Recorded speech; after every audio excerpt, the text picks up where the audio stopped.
ভরাট কণ্ঠের সঙ্গে পরিমিত অভিনয় দিয়ে দর্শকদের হৃদয়ে জায়গা করে নিয়েছেন অভিনেতা মীর রাব্বি।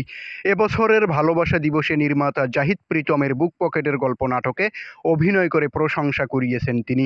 ক্যারিয়ারের শুরুতে রেডিও জকি হিসেবে পরিচিতি পান মীর রাব্বি। সঙ্গে বিজ্ঞাপন চিত্রের নেপথ্য কণ্ঠেও নিয়মিত শোনা যায় তাকে। এর মধ্যে নির্মাতা মেজবাউর রহমান সুমনের ধারাবাহিক কফি হাউজ ও অনিমেষ আইচের 0 ডিগ্রি সিনেমায় দেখা গেছে তাকে। তবে অভিনয়ে নিয়মিত ছিলেন না। মাঝে রেডিও ছেড়ে বিজ্ঞাপনী সংস্থায় চাকরি নেন। অফিস সামলে গত বছরের শুরুতে চরকিতে মুক্তিপ্রাপ্ত ইন্টার্নশিপ সিরিজে কাজ করেছেন। চাকরির ফাঁকে অভিনয়টা চালিয়ে যাওয়া বেশ কঠিন, তাই অভিনয়ে মন দিতে চাকরিটা ছেড়ে দেন রাব্বি। বুক পকেটের গল্প নাটকের মাহফুজ চরিত্রে নিজেকে উজাড় করে দিতে পেরেছেন, হাতে নাতে ফলও পেয়েছেন।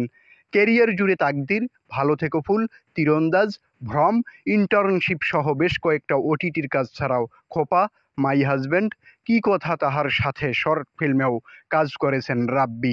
বুক পকেটের গল্প নাটকের পর তিলোত্তমা ও সিদ্ধান্ত নাটকে এবং শর্ট ফিল্ম নিষিদ্ধতেও পেয়েছেন দর্শকদের ভূয়সী প্রশংসা। অভিনয় করেছেন শ্যামাকাব্য সিনেমাতেও। মীর রাব্বি সম্প্রতি ইয়ামাহা রাইডার্স ক্লাব বাংলাদেশ এর একটি বিজ্ঞাপনেও কাজ করেছেন।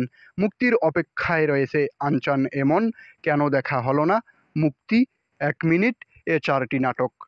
মীর রাব্বির জন্ম ও বেড়ে ওঠা ঝিনাইদহে। পঞ্চম শ্রেণী থেকে উচ্চ মাধ্যমিক পর্যন্ত থিয়েটার করেছেন।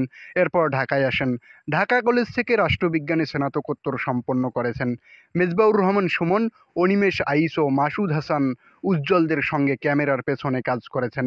অনিমেষ আইচের 0 ডিগ্রি সিনেমা করে অভিনয়ের প্রতি অনুপ্রাণিত হয়েছেন মীর রাব্বি।